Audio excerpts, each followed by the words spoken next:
Hey guys, it's me, Nesha. I'm coming to you with another Sickle Sis vlog. As you can see, I'm driving. As far as Sickle Sis goes, it's an okay day. I am having some pain, but it's nothing outrageous. One of my Sickle sisters on Facebook, when I posted what kind of videos, Sickle Sis vlogs, do you think I should do, she said a video on relationships. So I am doing this video for my Sickle Sister Laura. Hey girl, I am going to be looking straightforward because obviously I'm driving, but I promised her that I would do this video before the end of the week and get it posted. So let's get into it. So having sickle cell, a chronic illness or disease, it can interfere with your relationships, and I'm talking about any type of relationships. I'm talking about a relationship with a spouse, a boyfriend, a sister, a brother, a cousin, a friend. So I'm just gonna talk about all that. So first of all, having sickle cell and being married. So I have a very loving and wonderful and supporting husband, and he is there for me 100% of the time, and that is very, very important, because it already sucks that we're in pain all the time and that we're sick all the time. So I mean, it would be even worse if you had a spouse that didn't support you. I can't speak on that because I don't have that, thank God. But I will say that it is important having somebody to support you, having somebody that will have your back and stand up to doctors when you don't have the strength to do that. My husband definitely does do that. Now let me say something. Having sickle cell, you're in pain a lot, obviously. You're in pain a lot, and sometimes, for me, I'm not sure if it's with other warriors, but I know my sister, she told me she had this problem sometimes too. Sometimes when you're in pain, you're grouchy and you can be mean. So I have to remind myself, like, not to be mean to my husband or not to be snappy towards him, because it's nothing that he's done. It's just that you get tired of hurting, you get tired of being in pain and all of that stuff, and you're just very short. You don't have as much patience as you normally would. So and you know, when I first started, because like I told you guys before in my other videos, our first 7 years of our marriage, I didn't have any problems. Like, God really blessed us, and I didn't have any sickle cell problems. So my husband did have to get used to me being sick. He didn't have to get used to being there for me. He automatically did that, but he had to get used to me being sick because it was something different for him. But now if I'm sick and I get snappy, he won't say anything. When I first started to get sick, he would say something because, like I said, he wasn't used to it. But now he doesn't say anything, and I'll notice it, and I'll be like, you know what, that was uncalled for, or that was a smart comment, or something like that. And I'll go and say, hey babe, I'm sorry for being short, sorry for having an attitude, or whatever. And he'll say, it's okay, I know you're in pain. So that's one thing. I don't know if you guys have that problem, but let me know if you do. But what I try to basically do with that is, me and my husband, we always try to pray together, and I always pray over myself and my attitude and my mouth, because I know myself, and I don't want to be mean or rude to the one person and the main person that's here helping me all the time, which is what people do normally, but I don't want to do that. So I definitely pray about that all the time. Another thing, as far as relationships and family and all of that stuff, that I don't like with sickle cell, or I don't know if people that have other illnesses have this problem, but it seems like everybody in the family or close friends and stuff, they'll always say, oh, you know, I'm praying for you, and if you need anything, just call me. And those people don't really mean call me. Like, everybody says, if you need anything, let me know. If you need anything, let me know. And the second you call those people, they don't answer their phone, they don't return the text, or they'll schedule something and they won't do it. Like, that really, really bothers me. And my husband, we talked about this last night, because I was telling him that I promised Laura that I would do this video, and we talked about this, and he's like, well, you know, people just say the proper thing. Oh, I'm so sorry that you're in the hospital. If you need anything, let me know.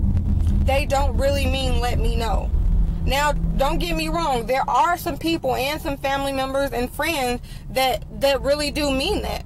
But there are more people that say that and don't mean it than there are that actually do mean it. So that's something that really bugs me. And I try, when people say that, I try not to even let it come and register in my head as there's somebody that can help me. I try to just be like, okay, they're just being nice.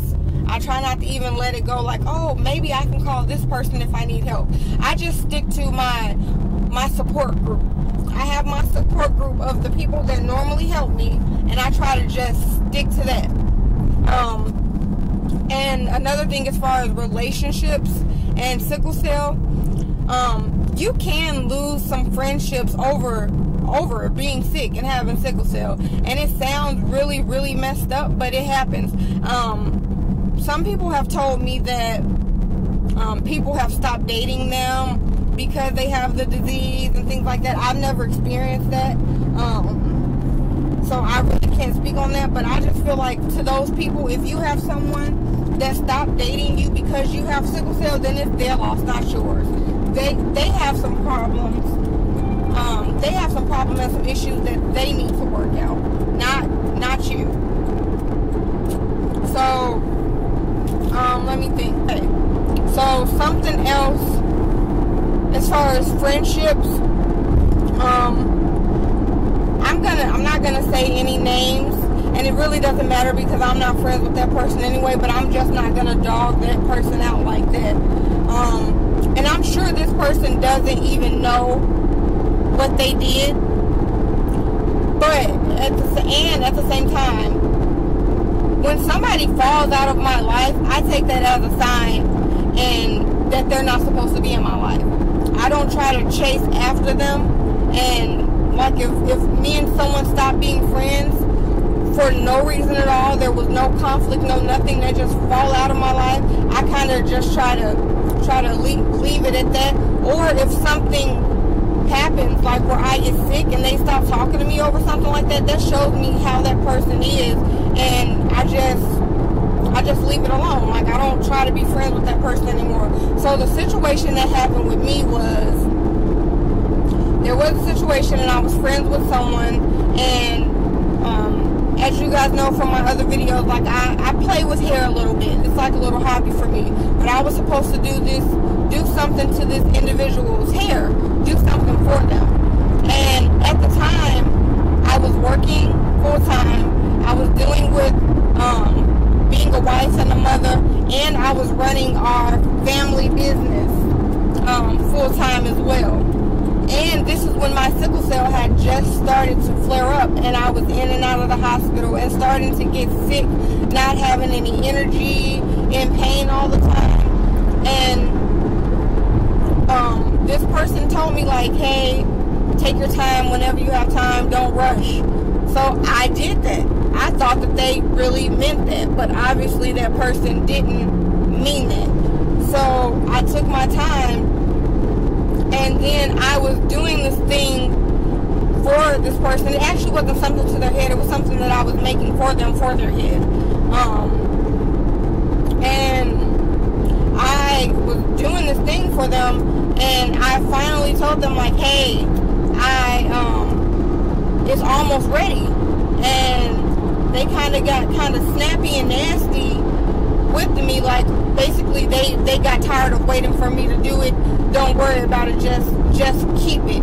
And I had contacted that person like the previous week. They didn't tell me that they didn't want this thing anymore, that I was spending my time making for them. And so I I got pretty upset. Like, okay, well, if you didn't want it, you could have told me a week ago when I contacted you that you didn't want it anymore. And they had the nerve to oh, well, I asked for it this time, this long ago, and blah, blah, blah, blah, and this, that, and blah, blah, blah, blah. And I told that person, like, look, I have a family and a schedule that I need to stick to, and you knew that ahead of time when you asked me to do it. And I told them that my time was wasted, and I could have used that time doing something else. I told them that I took time away from my family and my business to do this for them, and now they don't want it. So basically, the person got snappy and nasty. In my opinion, they probably don't think that they did, but got snappy and nasty and basically told me, don't worry about it. And I told them, like, you know, it was a waste of my time. And I don't think this person knows. Okay, they were my friend. They knew that I was sick. They knew that I had sickle cell. They knew that I was a wife and a mother and worked and had a business. But to me, that person was just selfish. And the fact that after this whole situation, it really wasn't a big argument. It was kind of like, this is their opinion and this is my opinion, and we just disagreed. I feel like that person was selfish in that situation. And after that, that person just stopped talking to me altogether. Like, completely stopped talking to me. And I just was like, okay, fine. They stopped talking to me, so I just didn't reach back out to them, because this wasn't the first incident that I had with this person. So I took that as a sign, like, look, this isn't the first incident that you have with this person. You keep letting this person back in your life. You don't need this right now, especially with you being sick and dealing with everything that you're dealing with. So I just took that as a sign from God, like, to not to mess with that person anymore. I don't have any hard feelings toward anybody that I'm not friends with anymore. But that's just an example how you being sick can cause you to lose friendships. And I don't even know if I'll say, like, being sick caused me to lose friendships, as I would say is that person was selfish, and I really didn't need to be friends with them in the first place. But that's one situation where being friends with somebody, and, you know, they didn't know that every single day, you know, it was painful for me to do this and do that. They knew that I had sickle cell and that I had been sick on and off and all of that stuff. They knew all of that. So if I was that person, I would have asked, like, hey, is everything okay? I would have asked something. Or if you change your mind, I would have just flat out said, like, hey, you're taking too long, I don't want it anymore. And I wouldn't have been mad at them. But the fact that I talked to them the week before and they didn't say anything about it and just let me go on making it, and then after I made it, oh, I don't want it anymore. Like, I just think that's selfish. But I heard other warriors talking about this. Like, some friends will be like, oh, you're lazy, or you don't never want to do this. People without sickle cell don't understand that our energy levels are always low. Like, our energy levels, we might be perky. Like, I'm a perky person. I might be perky and bouncing around and being silly and goofy, but my energy levels are always low, so I feel like I don't have any energy, or I wake up in pain every single day with sickle cell. Now that my sickle cell is flaring up, I wake up in pain every day. Like, right now, my back is hurting and my head is hurting. And let me just give a shout out to my friend Whitney, that I'm on my way to go meet for breakfast. Like, she is awesome. Hey Whitney, I love you. Me and her plan to get together because we hadn't got together in a while, and she knows that I have sickle cell. She knows that I'm sick and that I've been sick a lot lately. And, you know, on my Facebook, because my Facebook is basically just for my sickle cell on my YouTube page, I put that I had a mini crisis last night, and she texted me and said, hey, are you okay? Do you need to reschedule? Now, that is a friend. That is a real loving and caring friend, and that's what a friend should do. And what a friend, I told her, I said, you know what? No, I don't want to reschedule. I want to still hang out with you. If we wait on me not being in pain, we might be waiting waiting forever. So I just want to give an example of what a good friend is, so that people can understand, people with sickle cell can understand that there are still people out there who are good friends, and who will actually be there and be supportive. When I was in the hospital, my friend Whitney, she came to visit me in the hospital and came to see me. I mean, stayed there with me for a while, went down. I had to get some tests done. She went down with me while I got those tests. And that's what a friend should be. A friend should be supportive like that. So I don't just want to be like, oh, you know, all people are bad and there's no good friends. No, there are good friends out there, and I have one of them. So, yeah, I just, like I was saying before, that I heard people talking about, people saying like we're lazy or we don't want to do that. We're not lazy, it's that we're tired. Our energy levels are low from our blood levels being low, or we don't feel like getting up because we're hurting. It's not that we just want to stay in bed. Do you think we want to just stay in bed or stay in the house and not do anything? No, we would like to go out and do stuff too. So, yeah, I think this video, this Sickle Sis vlog turned into more of a rant, and I told Laura that it probably was going to try to kind of turn into a rant.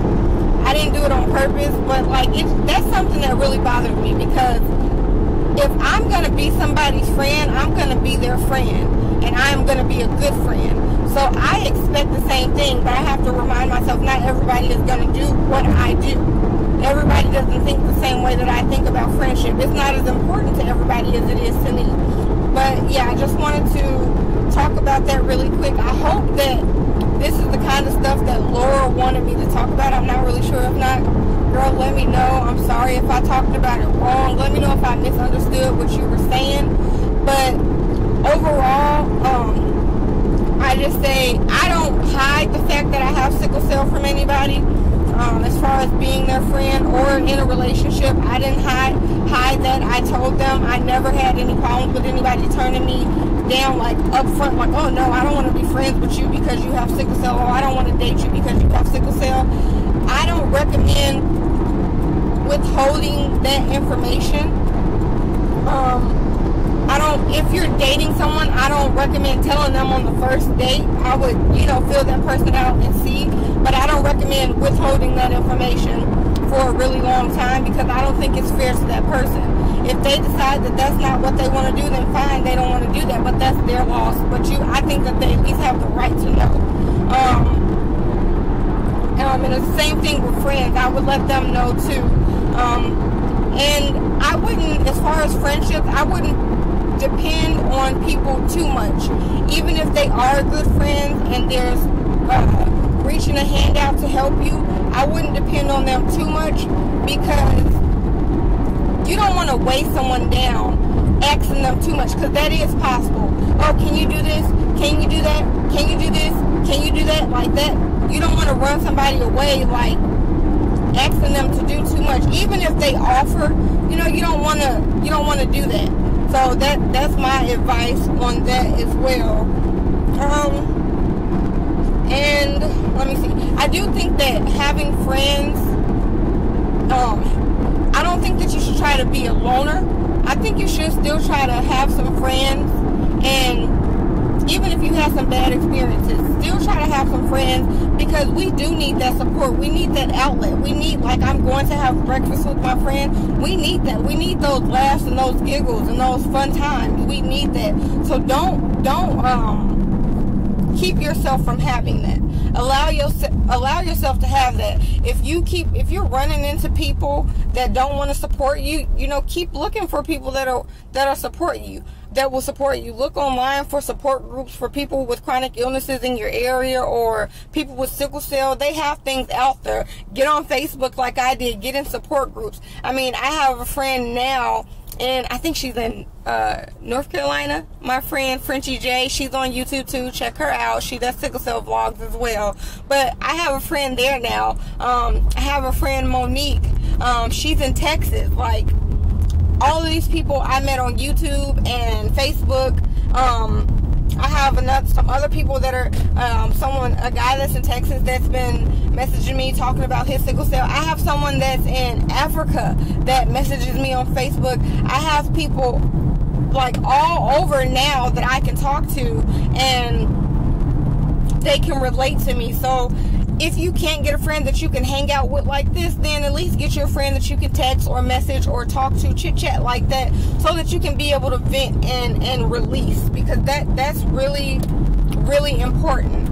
I am getting close to the restaurant to meet my friend so that we can be sad and eat pancakes, and I can rub her belly because she's pregnant with my baby. Yeah, not my baby for real, y'all know. I'm just calling it my baby. But I haven't seen her since she's been pregnant in person, so I'm really, really excited about that. So, and this is perfect that I'm going to have lunch with a friend. Have breakfast with a friend, and I'm doing a video about relationships.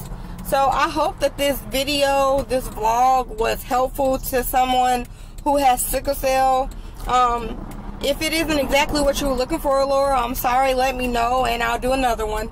But that's it for now, guys. I will talk to you later. Bye.